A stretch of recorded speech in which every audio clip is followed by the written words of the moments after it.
조금 전 들어온 속보를 좀 전해드리겠습니다.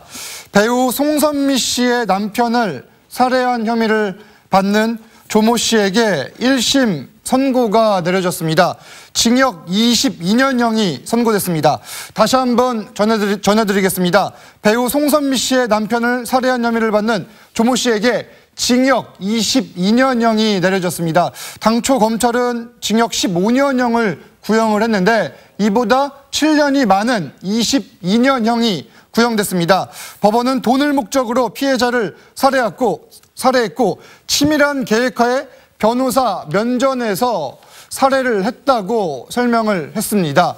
자, 양 기자님, 이게 징역 22년이 나왔어요. 저는 사실 검찰이 15년을 구형했을 때 구형량이 좀 너무 낮다고 봤어요. 요즘에 살인죄 선고되는 추세에 비해서 굉장히 낮은 구형이거든요.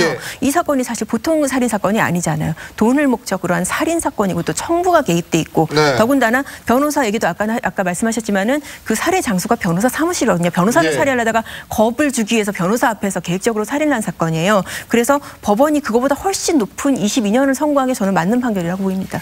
이게 이제 이렇게 얘기를 했어요. 초범이고 반성하고 있다. 그리고 실체적 진실을 발견하는데 그래도 노력한 기여도가 있다. 그래서 아마 검찰이 구형이 좀 낮게 내린 건데 이런 점들을 다 감안하더라도 유가족의 피해가 너무나 크고 사실은 이것은 있어서는 안 되는 돈을 목적으로 청부살인을 하는 그것도 대낮에 서초동의 법조인 그 동네에 살다 보니까 사회적으로 굉장히 공포심을 유발했거든요. 그러다 보니 22년 선고를 하신 게 아닌가라는 생각이 듭니다. 이 사건 지난해 가을에 서울 강남의 한 변호사 사무실에서 대낮에 이 조 씨가 청부 살해 요청을 받고선 변호사 사무실 내에서 송선미 씨 남편을 살해한 사건입니다. 이 외종사촌인 곽 씨가 20억을 주겠다면서 살인 청부를 한 내용이고 이 외종사촌 곽 씨도 현재 살인, 교사 혐의로 재판을 받고 있습니다. 자, 김 교수님, 그때 사회적으로 큰 파장과 함께 국민들에게도 큰 충격을 줬잖아요. 네, 맞습니다. 지금 아마 그 실행범이라고 할 수 있죠. 청부를 받아서 실행한 사람한테 22년의 중형에 처해졌다고 하면 지금 그 교사한 사람이 지금 재판 중에 있지 않습니까? 이 사람의 형량도 우리가 지켜볼 필요가 있어요. 그러네요. 더구나 이 사람은 지금 지속적으로 청부한 사실에 대해서도 지금 부인을 하고 있는 추세거든요.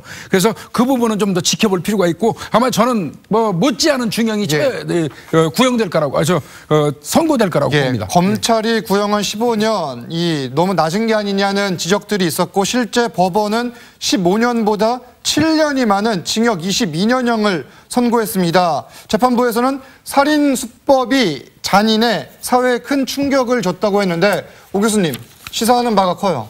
그렇습니다. 지금 그 돈만 주면은 뭐든지 하겠다라고 하는 이런 그 잘못된 그 풍조가 결국 이런 그 결과를 불러일으켰는데요.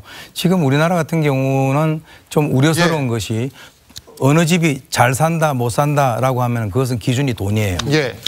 저 집 잘 산다 그러면은 모든 거 다 따지지 않고 돈이 많다는 의미고 못 산다라고 하면 돈이 적다는 의미입니다. 그 정도로 우리 사회에서는 돈만 준다면 뭐든지 하겠다라고 하는 그런 풍조가 있는데 이번 기회에 법원이 아주 그 단죄를 한 것 같습니다.